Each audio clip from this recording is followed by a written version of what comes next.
और इसी बीच झारखंड के मुख्यमंत्री दफ्तर की तरफ से एक बयान भी जारी किया गया है। इसमें विधानसभा सदस्यता के रद्द होने की राज्यपाल की ओर से सिफारिश की जानकारी से इनकार किया गया है।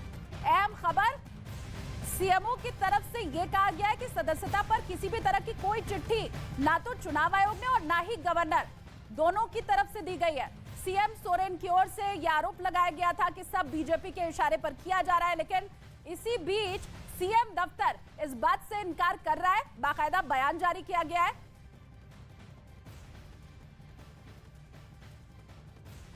तो सदस्यता के रद्द होने की राज्यपाल की ओर से सिफारिश की जानकारी से इनकार किया गया है। सीएमओ की तरफ से कहा गया है कि सदस्यता पर किसी भी तरह की कोई भी चिट्ठी चुनाव आयोग की तरफ से नहीं लिखी गई। हालांकि क्या चिट्ठी में है, बंद लिफाफे में क्या है, यह भी अब कुछ वक्त में स्पष्ट हो जाएगा। क्या हेमंत सोरेन की विधायकी तो खतरे में नहीं है? अब से कुछ ही वक्त में यह बात भी सामने आ जाएगी। विधायकी खतरे में होने पर तो फिर भी कुर्सी बचा ले जाएंगे हेमंत सोरेन, लेकिन अगर चुनाव लड़ने के ऊपर अगले 6 महीने तक प्रतिबंध हुआ तो फिर कुर्सी पर बने रहना हेमंत सोरेन के लिए मुश्किल हो जाएगा। यह बड़ी खबर, सदस्यता रद्द करने की फिलहाल सिफारिश की गई है। और वहीं इसी बीच दिल्ली से रांची पहुंचे झारखंड के राज्यपाल रमेश बैस ने पूरे मामले की जानकारी होने से साफ इनकार कर दिया। ये बड़ी खबर, राज्यपाल रमेश बैस कह रहे हैं मुझे कोई जानकारी नहीं है। उन्होंने कहा है वो इलाज करवाने के लिए दिल्ली के एम्स गए थे, ऐसा कोई भी मामला है, इस बात से झारखंड के राज्यपाल की तरफ से इनकार किया गया है। अभी मामले की जानकारी नहीं है।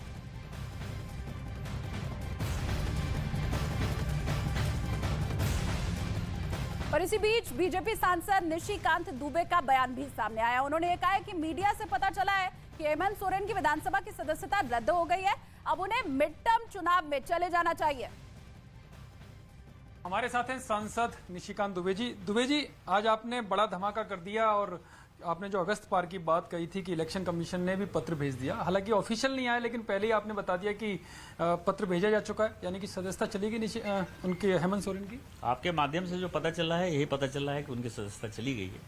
और यदि सदस्यता चली गई है भ्रष्टाचार के आधार पर, तो समय का तकाजा है कि मिड टर्म इलेक्शन की तरफ जो है झारखंड सरकार को जाना चाहिए। लेकिन जो आपकी विरोधी पार्टियां वो कह रही हैं कि ऑफिस ऑफ सेक्रेसी का उल्लंघन किया है, जिस तरह से आपने इलेक्शन कमीशन के पत्र का जिक्र किया है। मैंने क्या जिक्र किया है? मैंने कहा कि क्या लिखा हुआ है उसमें। अब कोई यदि गवर्नर साहब के पास, यदि मान लीजिए कि उनको क्या पता कि गवर्नर साहब के पास में बैठा हुआ था कि नहीं बैठा हुआ था, हो सकता है कि मैं गवर्नर साहब से मिलने के लिए गया हूँ, वहाँ इलेक्शन कमीशन का चिट्ठी जो है मुझे दिखाई दिया, तो मैंने इतना ही तो लिखा है ना कि इलेक्शन कमीशन का पत्र गवर्नर को गया।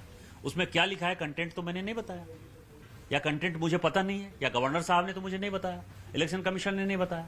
अब आप पत्रकार सब जो है चारों तरफ न्यूज फ्लैश हो रहा है कि इस तरह की चीजें हो गई, तो हो गई, उनको बोलने दीजिए।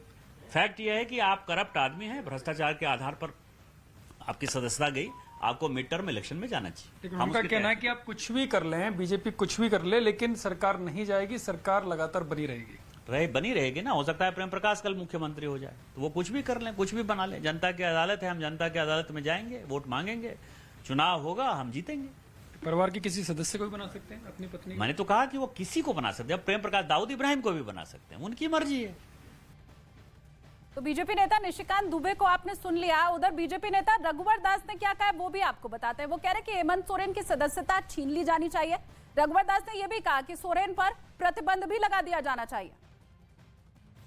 झारखंड के 3.25 करोड़ जनता जो आशा और विश्वास से जल जंगल जमीन की बात करने वाली पार्टी झारखंड मुक्ति मोर्चा को झारखंड की जनता ने सत्ता सौंपा था, और किस तरह सत्ता में आते ही उन्होंने जल जंगल जमीन के साथ साथ जो राज्य की हमारी खनिज संपदा है, किस तरह लुटवाने का काम किए, लुटवा भी रहे और अपने भी लुटने के लिए स्वयं मुख्यमंत्री रहते हुए अपने भी लीज लिए, अपनी धर्मपत्नी श्रीमती कल्पना सोरेन जी को भी दिलाया, उनके भाई भी, उनके प्रतिनिधि भी और उनके प्रेस सलाहकार भी।